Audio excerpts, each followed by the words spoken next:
Barcelona 4 times, which is one of my favorite cities. Oh, I'm not Spanish. I'm Oh, Ecuadorian, but I oh, work I okay, work as the Latin America correspondent for this Spanish okay, newspaper because I have a lot of friends in Spain, and yeah, that's it. All right, okay. let's Ecuador, begin. gotcha. Um, Welcome everyone. My name is Ugo Stornaiolo Silva. I am the international correspondent for the Americas for España Confidencial, and today we have a great guest for our weekly podcast, Professor Glenn Ellmers from Hillsdale College and from the Claremont Institute. And we will talk about, well, so many subjects in political science and especially about the future of conservatism. So, welcome, Professor Ellmers. Thank you very much. It's good to be here. All right. So, my first question, usually to our guests, is for them to introduce themselves to our audience. I know I already said that you are a lecturer, a professor at Hillsdale College, and a fellow at the Claremont Institute. But if you could introduce yourself a little bit more, that would be great. Sure, sure. I grew up in New York. My parents were both born in Germany, so I'm first generation American.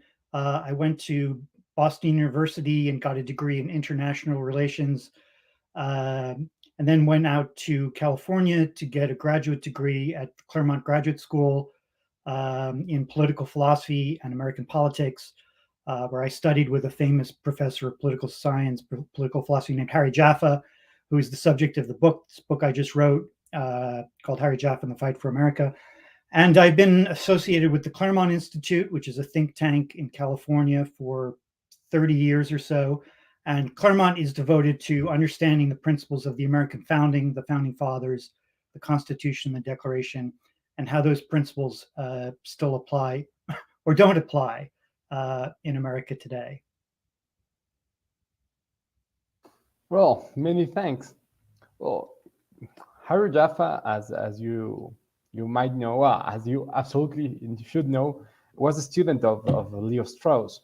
And in Latin America, we are pretty much no knowledgeable about the influence of Strauss or pretty much about the way he was influential in political science. In Latin America, in the Hispanic countries, we're somewhat biased towards the other kind of authors, but I would like for you to introduce us a little bit to the thought of Leo Strauss and of his student and your master, your teacher, Harry Sure, Jaffa. sure.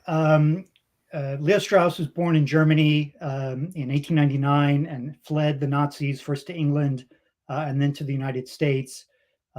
He studied with various people, including, you may have heard, Martin Heidegger, studied with briefly, and came to the United States. And in a way, not quite single-handedly, but almost by himself, resurrected the serious study of classical political thought, political philosophy, Socrates, Plato, Aristotle, not as relics of the dead past who are only of interest as historical curiosities, but as sources of truth and wisdom, having insights into human nature and the nature of politics that might still be relevant today.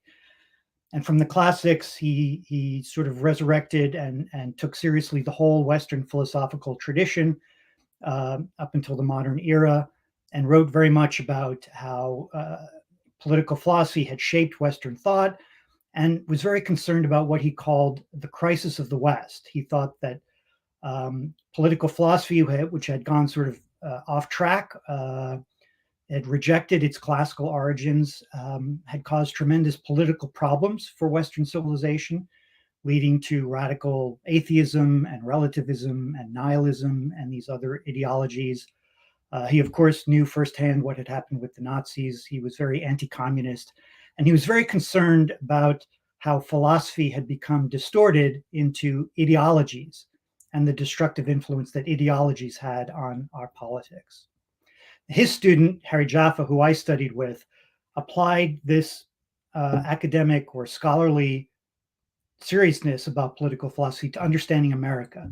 He thought that just as Strauss resurrected the thought of Plato and Aristotle as serious sources of wisdom, Jaffa looked at Jefferson, Thomas Jefferson, and James Madison, and George Washington, and the other founding fathers of America as also saying something true that's still relevant to us today. So he, in a way, turned Strauss's political philosophy to the study of America. Yeah, well, the thing about Harry Jaffa is that still in North America right now, he's a kind of a controversial figure, and Jaffa was kind of the living West Coast Straussians, Yes. in contrast to the East Coast Straussians, which are pretty much the intellectual forefathers of neoconservatives. What do you think this rift happened in American political philosophy? Well, so I'm not so sure about the connection to neoconservatism. That's sort of a complicated term. It has partly to do with foreign policy issues of trying to export democracy, and not all the Eastern Straussians necessarily supported that. Partly it has to do with whether political philosophy is strictly theoretical or also practical. Jaffa was very much on the practical side. He thought it's wonderful to read books, and it's wonderful to go through ancient texts very finely and, you know, examine every word to see what the author meant. And Strauss certainly encouraged his students to do that. And many Eastern Straussians devote themselves entirely, really, to studying ancient texts and trying to puzzle out what they mean. Jaffa was also, in addition to that, of the view that political philosophy had something practical to say, that the study of the ancient authors of the great books of Western civilization have something to teach us about our own lives and about how our own politics should be organized. And again, he applied that particularly to America. So some of the Eastern Straussians wanted to keep political philosophy strictly theoretical. They also have a disagreement about how America is to be understood. Some of the Eastern Straussians say that America is strictly modern. That is, it comes out of modern ideas from people like John Locke and Thomas Hobbes, and that it builds the foundation of politics on a low level, self-interest, acquisition, capitalism, without any higher sense of the good of the soul or the higher life. And Jaffa disagreed with that.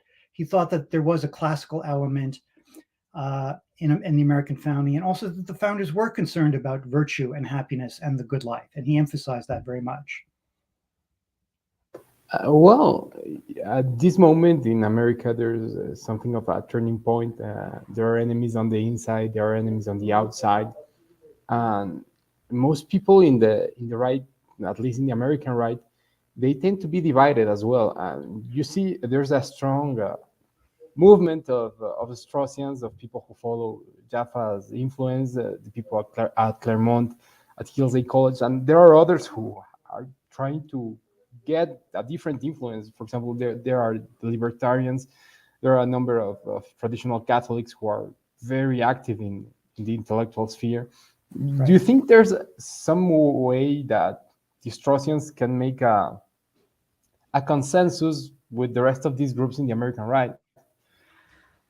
Well, I don't have all that much hope for the Eastern Straussians because, again, many of them are too theoretical. They're, in their private lives, they may be patriotic. I'm sure they're perfectly good citizens, law-abiding people, good family people.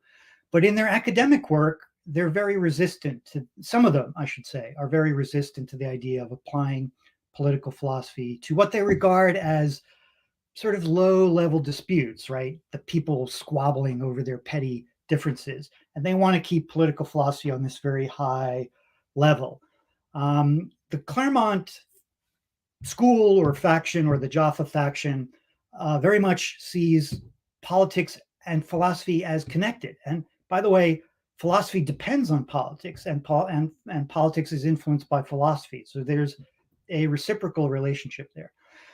What I think these Straussians, and especially the Jaffa Claremont Straussians, have to add to the conservative arguments, disputes that you were mentioning, is seeing how everything fits together. The crisis, the problems that we're having in the United States and all over the Western world, in Europe as well, to some degree, perhaps South America. I'm not as familiar with day-to-day political developments in all of South America, but all over the Western world, we see a crisis of the soul, a crisis of self-confidence, a questioning of the promise of liberal democracy, Political correctness, I don't know to what degree that's a problem in South America. But certainly there's tremendous differences about where Western civilization is going to go and whether Western civilization is even good and worth defending. And I think what the Straussians and the Claremont and the Jaffa people bring is a very large understanding of where Western civilization came from, what it means, the developments in the modern world of how the classical understanding of human nature and virtue were changed, the influence of Christianity, which is a tremendously interesting story all by itself, and to see how all of that informs our current politics. I think the Straussians offer that explanation in a way that other people can't and don't. Well, that's very true because, well, from what I've seen in my own perspective, right, from Latin America and from the Hispanic countries, there's a lot of squabbles in, for example, in Twitter, in the different magazines that are run by these different conservative factions in the U.S., and each of them try to push for a particular perspective. But the people at Claremont, at Hillsdale, they tend to be very open to other ideas, and they try to, as you said, to map the puzzle, to make a clear picture of the political situation and to make everything work. So in a sense, I think that the work you're doing is very good, because if it weren't for the articles and for the ideas that the Straussians and the Jaffa Straussians has been promoting in the US, I would be a way more clueless than I am of American politics right now. In another note, do you think that we could understand from the Strauss-Jaffa method some of the problems of the crisis of the modern world, let's say the woke or identity politics? Yes. How so? Right. So I think part of it is wokeness is a response by the left for a deep spiritual need to have something to believe in. So some of your readers, probably not everyone, is very familiar with Plato's Republic, although it's a fairly famous dialogue that Plato wrote. But in the Republic, Plato has this metaphor, this image of the cave. And he says that every political community lives in a cave, which means it's governed by strong opinions, right? Every political community believes in something, right? They have ideas, values is the modern word, principles, things they elevate, things they look up to. They have ideas of what is sacred. They have ideas of right and wrong. They have traditions and customs, and these very much define the identity and the worldview of that people. And Plato called this a kind of a cave, right? It structures and it gives meaning, and each community has its own set of beliefs and opinions, doctrines and traditions that make it different. And so every political community is kind of like a cave. And Strauss said, in the modern world, because of what I was saying earlier about ideologies and the degeneration of modern political philosophy, we've gone into what Strauss called a pit underneath the cave. That is, we become blinded even to natural human life, right? Because what Plato was talking about is, in ordinary political life, we understand nature, we understand human nature, we understand the distinctions between friends and enemy, we understand our place in the world. But modern ideology, in a way, has blinded us and distorted our thinking. And so, for instance, now in the United States, we have tremendous controversies over whether there is even such a thing as human nature, right? People want to give hormone treatment to little children because we think we can turn boys into girls just through the power of science. We reject the distinctions between the sexes. We think that technology gives us, and technology is a very big problem in the modern world because it gives us this idea that we can manipulate nature and make the world into whatever we want.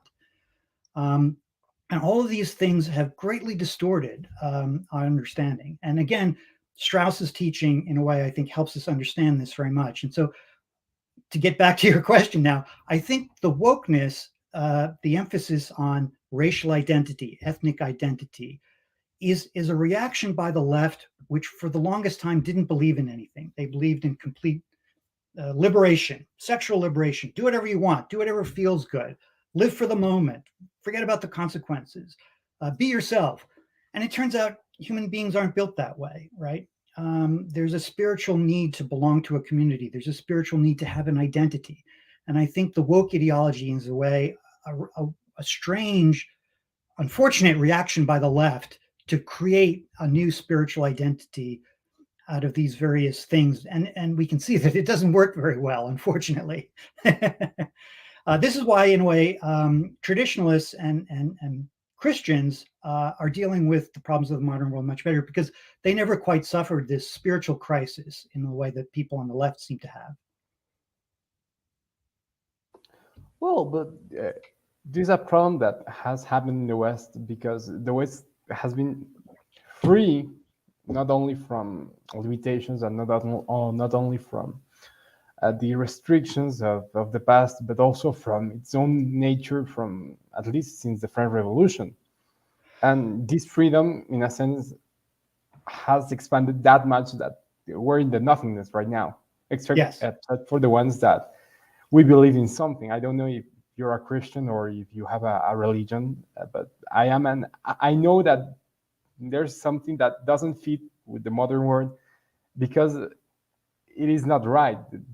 There's no nothingness. There's something out there that you have to strive for, that you have to look for in order to not to get lost. Right. I would say it has been going on for a long time. And again, the study of political philosophy helps you understand all this. I would say at the level of the French Revolution, Mao, the great leader of China, was once asked, "What do you think of the French Revolution?" This was in the 1950s or 60s, I suppose. He was asked, "What do you think of the French Revolution?" And he said, "It's too soon to tell," which is a very, even though he was a terrible man, it was a very insightful remark. And so you're right that at the intellectual level, what happened with the French Revolution was the rejection of all standards, of all traditions, the idea that we can simply remake society. But that took a while. Remember, it wasn't until 1860 or something that Nietzsche said God is dead. And even that, these ideas start at the intellectual class, but it takes a long time for it to get down to the way ordinary people live. But I think really since the 60s is when this has gone out to the popular culture.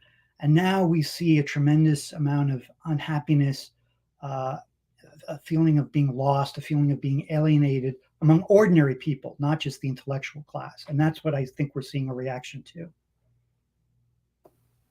Well, I once read, I think it was a tweet by these Canadian Straussian Michael Millerman, that he said that Strauss was a liberal, but since he was a classicist, he also was right wing. That made him he was a liberal, but he was not in the same team that the left liberals, because he was a classicist. What do you think of this comment? Yes, I think that's right. So he was you might say a classical liberal, a liberal in the oldest sense, where liber means to be free, and liber is also connected to the word for book. And Strauss wrote wonderful, interesting essays on liberal education, which he meant in the oldest sense of an education that elevates you, an education that refines the soul, an education that points to human excellence and the highest things in life. That's very different from what we mean by political liberalism today, right? And so politically, Strauss was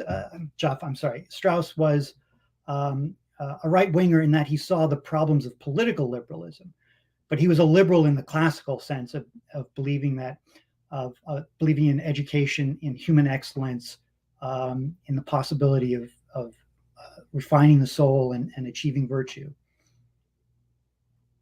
So in a sense, he was a liberal because he believed in liberty and freedom, but that freedom would give order, that would make order to arise from freedom, from the liberty of knowing, of not being blind, not being ignorant. Right. I mean, liberalism, unfortunately, has come to mean living without limits, right? Including the limits imposed by human nature. And that's ultimately impossible. And again, I think that's part of the root of the crisis that we're seeing all through Western civilization. And Strauss saw this very clearly. And what about his student, about Harry Jaffa? Because Jaffa tends to be a way more patriotic and nationalistic than Strauss, especially in the American context. Right. So one thing that Jaffa saw in response to the crisis of the West, which perhaps, so I think Strauss identified the crisis of the West, and Jaffa then, applying this to America, saw something interesting in America, partly because he was patriotic and an American and he loved his country. But he also saw something at the philosophical level, because the story I was talking a moment ago about the cave from Plato, that we all live with a set of strong ideas and opinions that shape how we understand the world, that had always been through all of civilization a belief in God, or in the ancient pagan world, the gods, but always something divine, always something above man. There was always something that gave direction to human life, that gave authority to the laws, that gave authority, that provided a foundation for right and wrong. And Western civilization abandoned this idea of the divine, of the transcendent.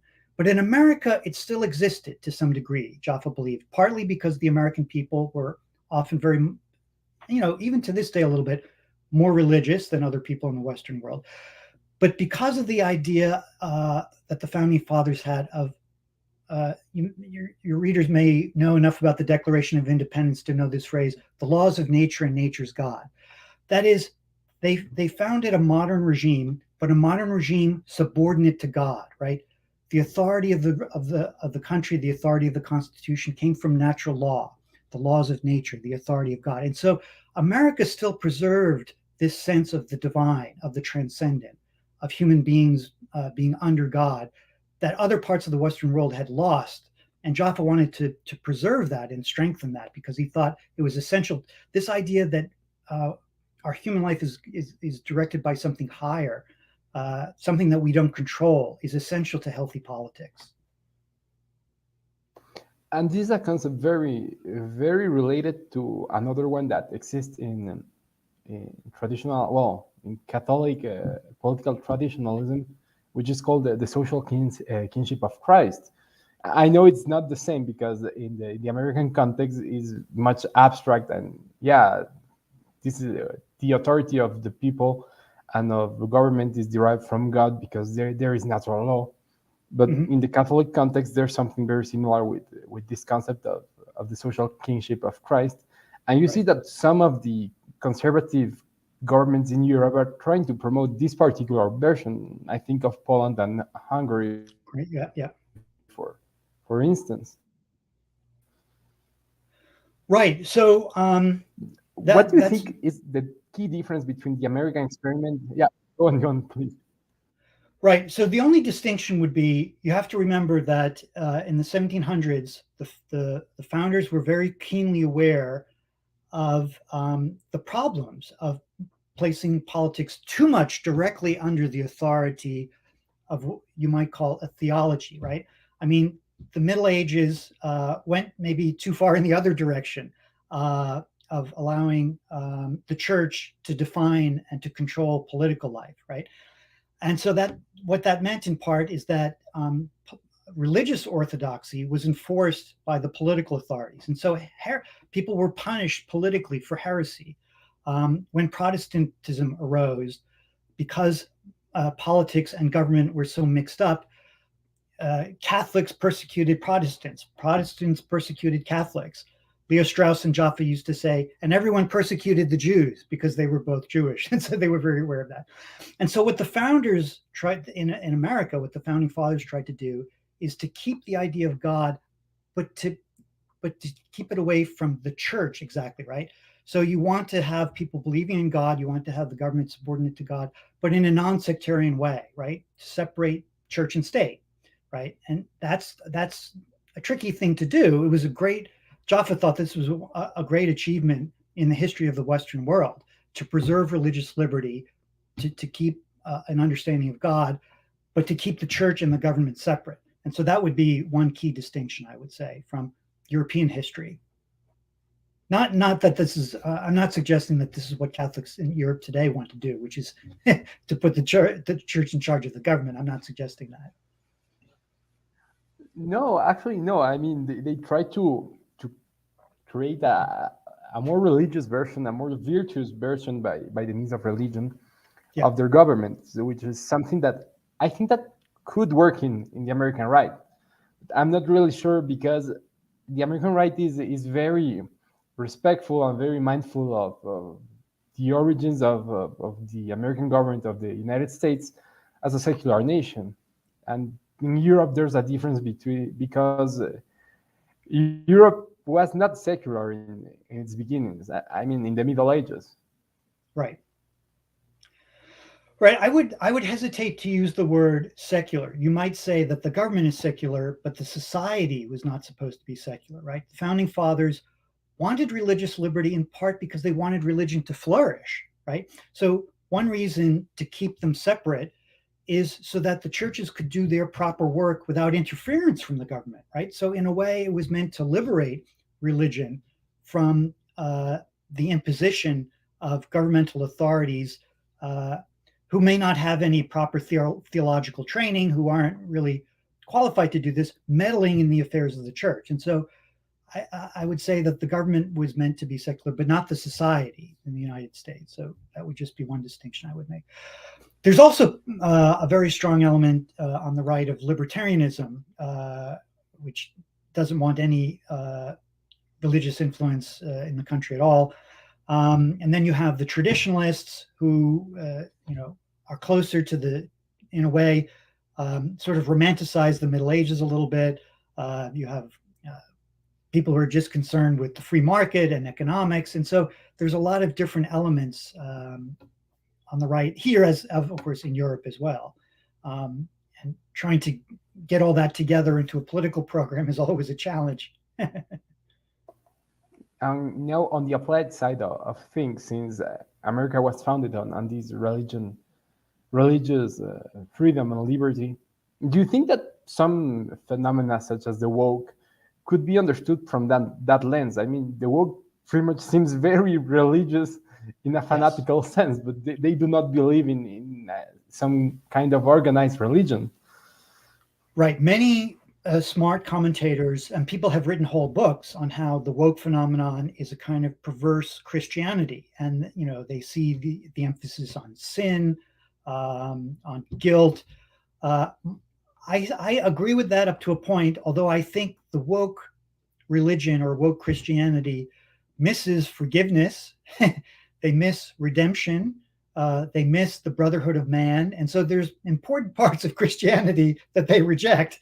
So my own view is that it's closer to ancient paganism, that it's a religious feeling, I would say even a spiritual feeling, but that it's older than Christianity. It goes back to this cave that I was mentioning from Plato, but even back to in pre-Christian, the old world, you had what were called the closed cities, right? So Athens, Carthage, Sparta, Rome to a degree. Each of these was its own city with its own gods. And it was a very tightly knit community, militantly defended in their way of life. I think the woke phenomenon is closer to that idea of pagan religion than it is to Christianity in some ways. Well, since you mentioned Rome, I think that we could talk about the influence that Roman thinkers and that Roman philosophy and Roman law had in Strauss and in Jaffa. Because, well, a few days ago, I was writing my thesis, and I was using this Spanish jurist called Alvaro Dors, and he was explaining some of the key differences in Roman law between power and authority, potestas and auctoritas. And in the works of American political philosophers, sometimes there's a reference to Roman political philosophy and Roman law. I think of Publius, the alias of Publius when Madison, when Hamilton, and when John Jay wrote the Federalist. And other times, I don't know if it was that influent in the American founding, or it is that influence right now in American political philosophy. I would say the influence of Rome in America today is very minimal. For the founding fathers, they were very conscientious about Rome. I mean, they saw in a way America, you might say at their highest or their grandest level, saw America as a new Rome. as an empire of liberty. But they also saw a lot in Rome. I mean, there were obviously aspects of Rome that they didn't approve of, but they saw in the Roman commitment to law, in the Roman commitment to gentlemanship, the cultivation of virtue, of liberty and order together. There were a lot of elements of Rome that they drew on self-consciously. You mentioned Publius, but also, if you look at the architecture of Washington, D.C. From the Federalist era, there are strong Roman influences. The idea of a Senate that comes directly out of Rome. So there were a lot of Roman influences on what the founding fathers tried to do. Among others, there's Christian influences, English common law influences, many others. It was the founding fathers picked and chose different things that they found useful because they were very practical. They were not theoreticians. They were practical statesmen. And so they took from Rome what they found useful. And this is pretty much the same aspect, the same idea, the same framework that, for example, the Jaffa Straussians are trying to apply for their own political philosophy, to be practical instead of being just purely theoretical and fanatic in the use of one particular ideology or another particular doctrine. Right. No, absolutely. That's right. One of the criticisms that Jaffa had of the Eastern Straussians is that they saw America simply as a kind of product of modern philosophy. They saw that the founders talked a lot about John Locke, this famous English philosopher I'm sure you've heard of. And they said, okay, America is just a product of John Locke's thinking. And what John Locke really taught is human life is just about acquisition and money and economics. And therefore, America will always be sort of low, just a commercial republic with no sense of the higher things in life. And Jaffa said, that's silly. You can't reduce the entire experience of the American founding, this entire political event, to one thinker. That's highly reductionist. And so, today, Jaffa students in Claremont draw on many different things in order to both understand our political crisis and to think about how to solve it, including ancient Greek philosophy, which you wouldn't think is very relevant, but is. No, I am fairly sure. I mean, I'm not that knowledgeable about Greek philosophers as I am of some modern philosophers, to be honest, but I will try to study them as well. Strauss is very similar to some other thinkers of his time. I mean, he was a German emigrant to the United States. He then nationalized as an American. And one of the best examples of another thinker who had a similar history is Hayek, the economist. Do you think there was some kind of relation or some kind of contact between Strauss and Hayek, or between the students of Strauss and the students of Hayek? I'm not sure there was any contact between those two men themselves. I mean, I'm not an expert on everyone that Strauss ever talked to. There is a connection in that they both saw the danger of collectivism, right? Not just strict orthodox communism, but you might say the derivative concepts from communism of collectivization, of putting the government in charge of all decision making. Hayek reacted very strongly against that. He saw the dangers of that, and Strauss did too, although they came at that from different perspectives. And so, I mean, I think there's some overlap. I think the concerns that Hayek students had are similar in a way to the concerns that Strauss students have, although coming at it from different points of view. And Strauss was also in contact with some other philosophers of his time. You mentioned Heidegger at the beginning, but also I think that he was in contact with the German jurist, with Carl Schmitt. And Schmitt is a very controversial figure even today. Yes. So he was very influenced by and in a way reacted to Schmitt's very strong critique of liberalism, right? So Strauss and Schmitt, we talked a little bit about earlier about Strauss's critique of liberalism, and part of that was Strauss and Schmidt both saw what had happened in Weimar Germany. So you might say Weimar Germany was showed the ultimate weakness or danger of the Enlightenment project, of the Enlightenment hopes going too far, right? The idea that we can have this wonderful, peaceful, cosmopolitan society, we can be completely tolerant, and the world will just be a wonderful and safe place. And it turned out that that was a complete disaster, and it opened the door to the Nazis and to Hitler. And this failure of Weimar affected Strauss and Schmidt both very powerfully. And Schmidt reacted to that through a complete rejection of liberalism, a complete rejection of everything the Enlightenment stood for. I'm exaggerating slightly. And Strauss, in a way, reacted against Schmidt's critique and thought that that was going too far. And Strauss then found himself pushing deeper and deeper into the history of Western thought to discover the roots of all of this. And that's what led him back to the medieval thinkers, the Islamic and the Jewish and the Christian thinkers, Maimonides and Al-Farabi and some of these names, and then ultimately back to the Greeks to understand the roots of all of this, which was really his great contribution.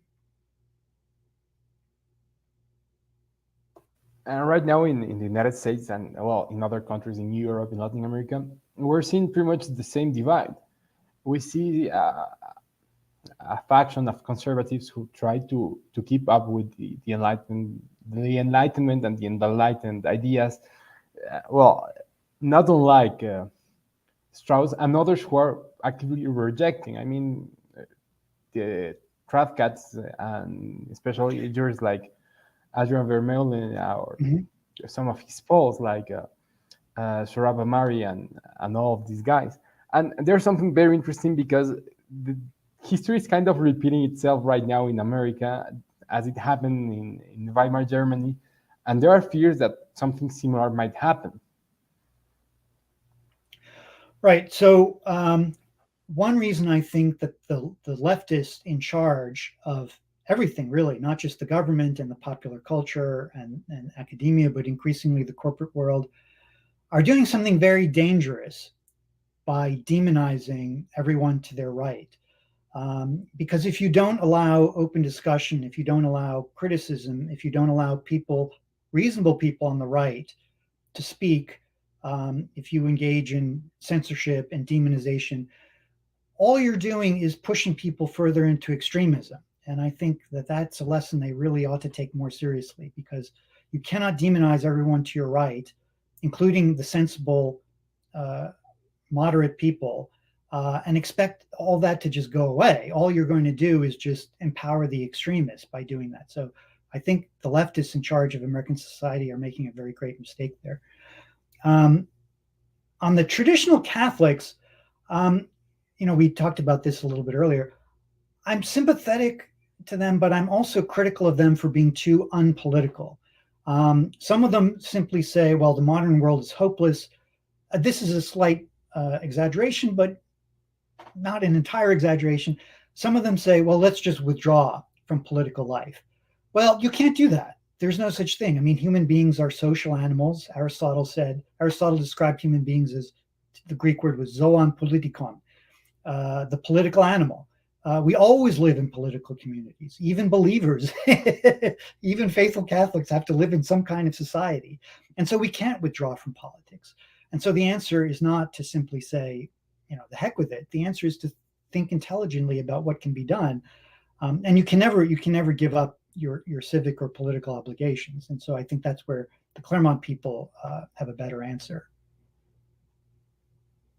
Well, on the other hand, and on the other side of the American right, there are also criticisms to the people at Claremont and at Hillsdale. Well, not much at Hillsdale, but especially at Claremont, because some of the economic policies they propose, they are not too free market there or something like that. I mean, there's a clear divide because there's still a faction of dogmatic libertarians who are very keen on free markets, and the people at Claremont they tend to be more protectionistic. They try to keep things more local in the economy instead of let's have a great global market and just have the benefits of trading with everyone. What do you think this happened? What do you think there's a difference between the libertarians and the Claremont conservatives and even the Tradcats? The Tradcats are even more radical in that sense. They want to regulate the economy using church principles. Right. Well, I don't. Yeah. So one thing is, I think Trump showed something. Even I think the Claremont people didn't quite see this as clearly until Trump really pointed out how much things like NAFTA had hurt the American working class. The oligarchs, the wealthy in the United States, the wealthy and the elites, very often pushed globalism, international trade, other international agreements in a way that hurt the American workers, hurt the American citizens. And what Strauss taught, and Joffe understands from studying classical political philosophy, and Aristotle teaches this explicitly, is economics is subordinate to politics. Politics is about the common good, and the common good includes things besides prosperity. Prosperity is a very important common good, but it's not just prosperity for the richest, right? And it also has to include things like, well, national security is an obvious one, right? So our trade with China, it can't just be about money. It also has to be about national security. But the common good also includes things like freedom. It includes being concerned about the welfare of the working class, who are our fellow citizens, who we should be concerned about. It includes things like the quality of life, right? And so to the degree that international trade became a fetish or an obsession and disregarded all other political goods, I think the Claremont people want to remind our citizens that economics is subordinate to politics, and the common good should include all of us. And so global capitalism is only one thing to consider when we think about what's good for the country. Yeah, because this is kind of the discussions that I personally had in the past with other peoples not in the American right. I mean, the Latin American right, people from Argentina, people even from Spain, who is a country who is not even in America, but we have this kind of connection. It's very interesting, but it's not kind of the topic. We try to understand if there's a way that we can ponderate the economy, because most of them, they are libertarians, and a good government, a strong government which respects and promotes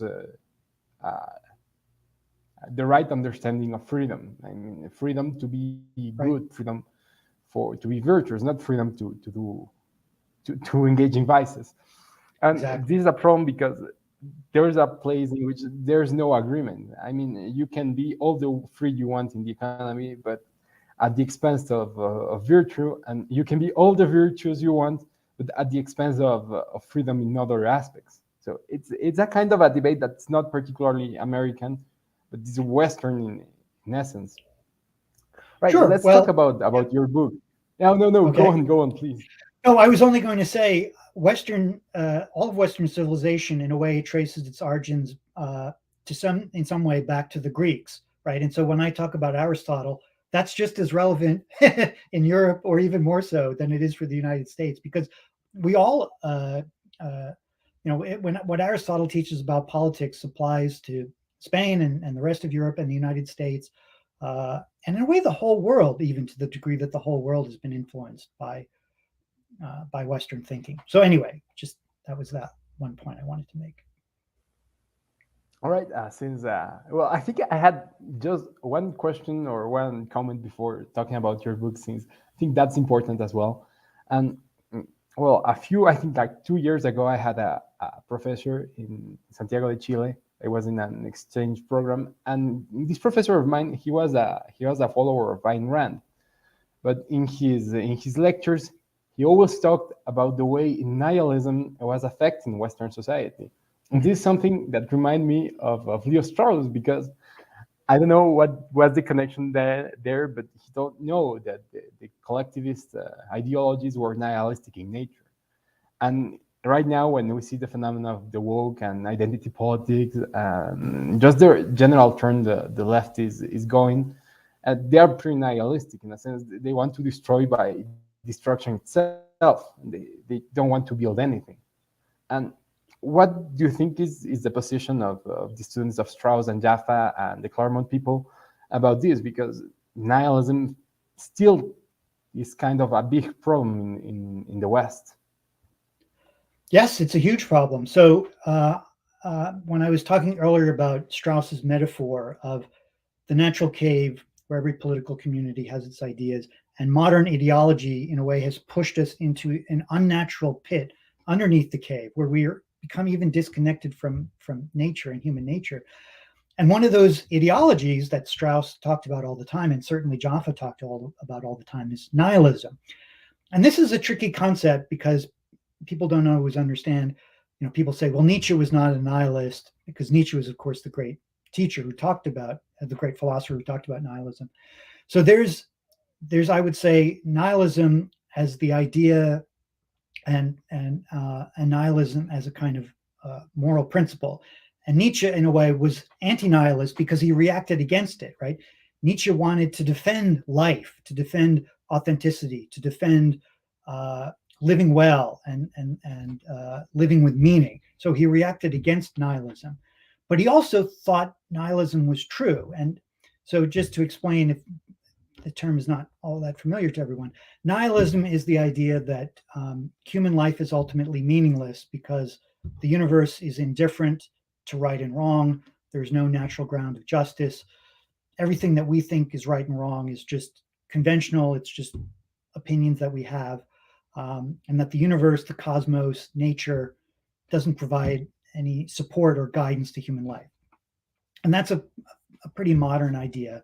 And so accepting that as a sort of a description of the world is one thing, and then reacting against it is something else. And I think we've been talking a lot about the woke on the left, but I think there's also an interesting phenomenon on the right where you see a lot of younger people who are also maybe not exactly like Carl Schmitt, but see in a way have a lot of the same criticisms as Carl Schmitt had, that liberalism has led to this dead end, this hollowness, this sense of meaninglessness, of being alienated from the world because we've destroyed authentic life, authentic communities.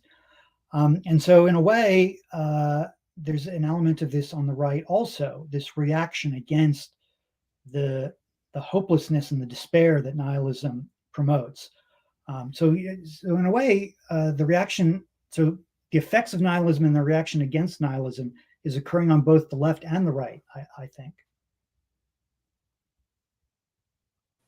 Well, I won't think that the problem of the right is nihilism itself, because, well, since you mentioned that the people who are kind of followers of Carl Schmitt or have the same kind of ideas, they are also somewhat nihilistic. But I think that the right has more of a problem of pessimism. I mean, Schmitt was a follower of pessimist authors, of the Mestre and Donoso Cortés, and these guys, they were philosophical pessimists. And in the right, there seems to be a problem of, oh no, we know that the world is going down. We just have to try to keep and to protect whatever is good that is left from this world that is going down.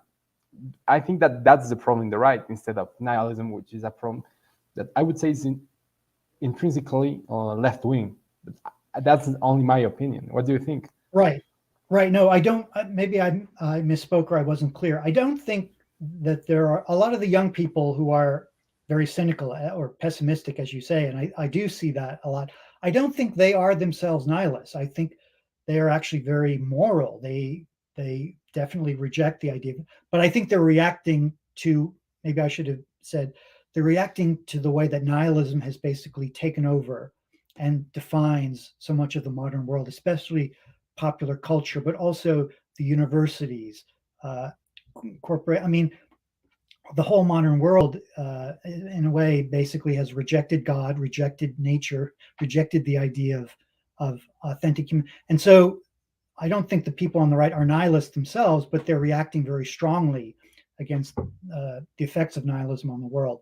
Whereas, a lot of older people, a lot of what you might say establishment defenders of liberal democracy, don't even see the problem. This is one of the big complaints of the young people who, as you say, are pessimists and cynics, is they're very upset at how older people, even some older conservatives, don't quite see the problem. And this is very upsetting to them, right? They don't see the destructiveness that the nihilism has brought to the modern world, the way it's distorted and the way it's really destroying civilization.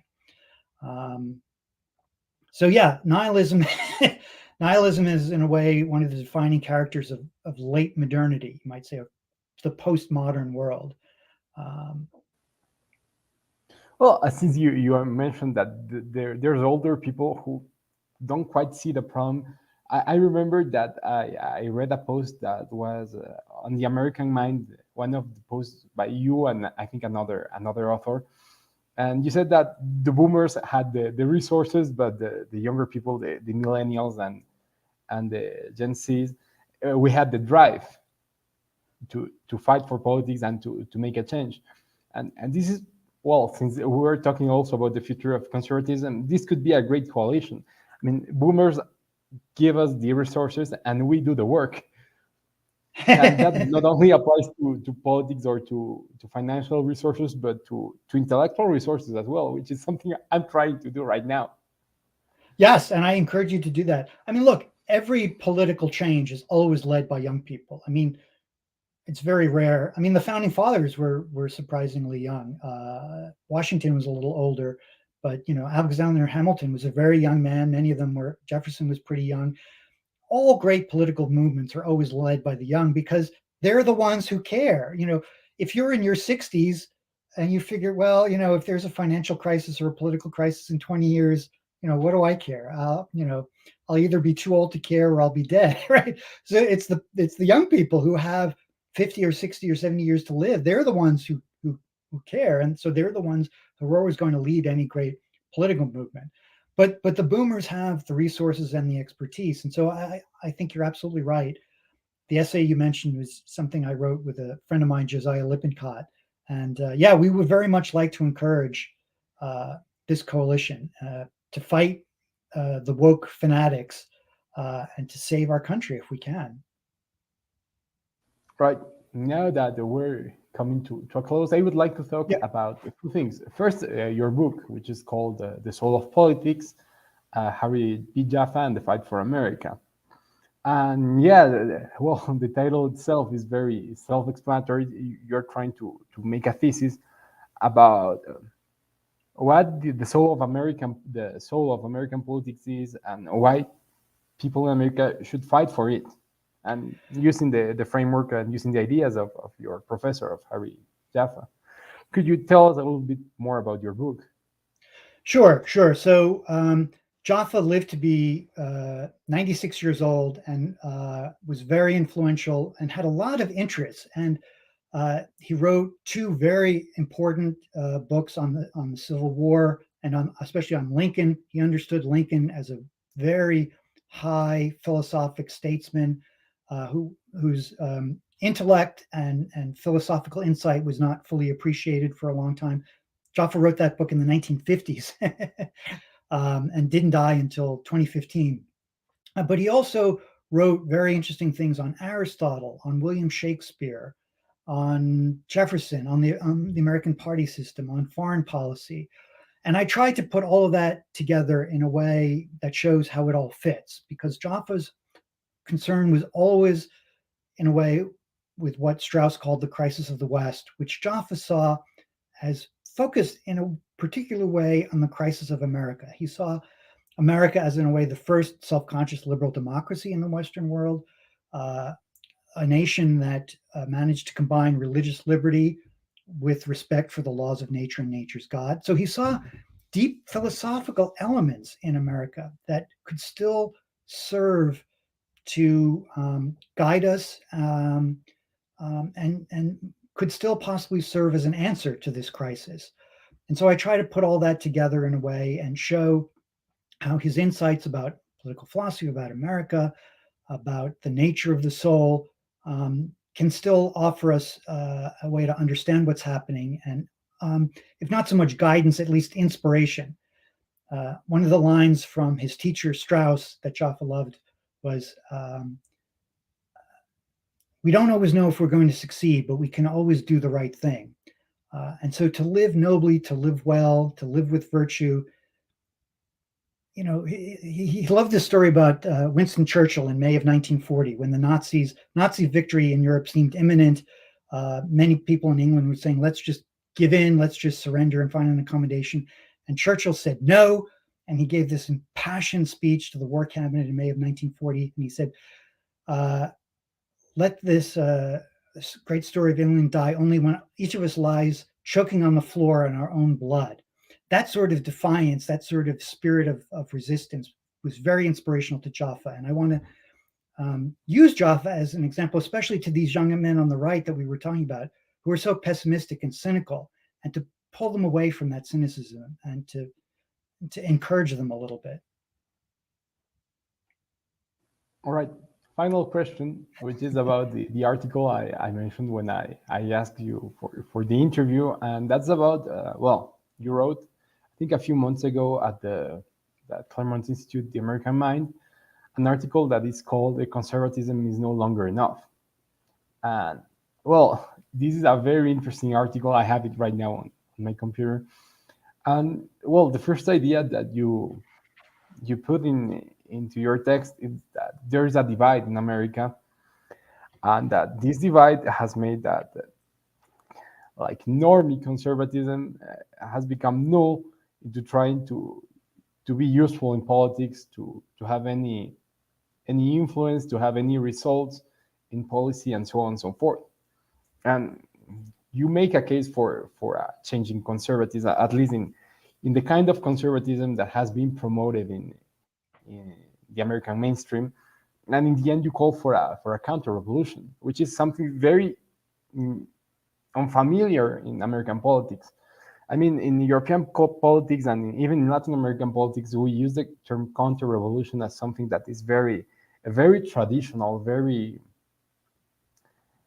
related to a Catholic concept. That in American politics, to talk about counter-revolution is something that's not quite usual. So I was very intrigued by your article, and I would like to ask you more about what do you mean about this normie conservatism, and what do you mean about counter-revolution in the American context? Right. So maybe take the counter-revolution idea first. So you have to remember that unlike Europe, America was founded in a revolution, right? It's an odd idea that to be a conservative in America for the longest time meant to defend a revolution. And normally conservatives are against revolutions, right? We're supposed to be in favor of tradition and order and gradual transitions. And a revolution is a very dramatic thing. And the American Revolution was a revolution of, high ideals based on certain theoretical or philosophical concepts. And so there's always been a kind of paradox about what it means to be a conservative or to be on the right in America, because it means to defend a revolution. But patriotism has always meant adhering to that one revolution. We were supposed to have one revolution and then keep it and stick to that, right? That's our founding. Those are our founding principles. And so the rhetoric of revolution and counter-revolution in America is for that reason a little bit different, because we had one revolution and it was supposed to be the last one, you might say. The problem with conserving that, or with conservatism in general and the language of conservatism, is we've now departed from those principles so far. The left has abandoned the Constitution to such a degree. We've fallen away from the moral habits, from the religious sense, from the love of liberty, from the necessary education, from all of the conditions that the founding fathers thought were necessary. We've lost so much of that. So many of our institutions are hostile to that it's hard now to speak about conservatism, because there's very little left to conserve, at least among our elite institutions and our elite opinion makers. And so what we need is to get back the things we've lost, right? And so I'm not talking about rejecting the principles of the founding. I'm talking about a counter-revolution to recapture those principles. But the language of conservatism seems to me not very effective now, when there's very little left among our leading institutions that's worth conserving. And so this is the point where you talk that conservatism is pretty much not enough because normie conservatism, establishment conservatism, has failed to preserve anything. Yes. Right. Right. I mean, we trusted the conservatives to hold. I mean, the idea of a conservative movement, at its best, conservatism conserves what is best. Right. I mean, there's every society, again, to go back to Aristotle, which I have a tendency to do. Every healthy society is always a balance between change and conservation. Right. You can't be trapped in the past. I mean, in the ancient world, the Egyptians were mocked because they never changed anything. All right. They were absolutely glued to their traditions. They didn't change anything. And their society just ultimately withered away because you can't reject all change. That doesn't work. But you also don't want to embrace every new innovation that comes along just for its own sake. And so there always has to be a balance. And the critique I think that the Claremont people make is the conservatives they failed in a way to conserve what was best in American society. You know, we let education get away from us. We let the popular culture get away from us. We let the government bureaucracy get away from us. And even in the last few decades, the whole corporate world is like, and so conservatism failed to conserve what was best in America. And so I think we have to recognize that and respond accordingly and say, okay, if we haven't conserved it, we have to get it back. But that's a different attitude and a different rhetoric to talk about regaining or rebuilding what we've lost. Right. With all things considered, from your own scholarship, from this interview, what do you think is the future of conservatism? Because we seem to be in a very difficult situation right now, but we're trying to build the resources to fight back. What do you think will happen? What do you think is our future as conservatives, or as the right, or as any name you might put into this movement? I think it's going to be a very tough few years. I don't want to make too many specific predictions, partly because, you know, overly specific predictions are always wrong. But I think the left has shown itself to be so implacable, so stubborn, so overbearing, so intolerant of dissent, so willing to demonize people, that it's going to be very difficult to find a way to resolve this in a way that's, let's say, happy and pleasant for everyone. I think we're going to go through a very difficult period. So my rather than making a prediction, let me just say to people on the right, you know, be of good courage, read good books, remind yourselves of where your rights come from, cultivate excellence in your own life, build strong communities, get involved in local politics. Don't be cynical, don't be pessimistic. Remember that you cannot ever walk away from political life. We're always going to live in some kind of political community. Don't let the power of the woke fanatics make you a pessimist, but also be prepared for things to be difficult. Unfortunately, it's very hard to see how all of this is going to work itself out in any kind of easy way. All right. Many thanks, Professor Ellmers. It's been such a pleasure, and it's been a great talk. I mean, I've learned a lot, and I am actually ending this interview way more optimistic than I would have thought. Well, I'm glad to hear that. Thank you. It was a great conversation. I appreciate it very much. Thank you. Right. I will try to have you again in the channel soon. Until now, goodbye. Many thanks. Thank you.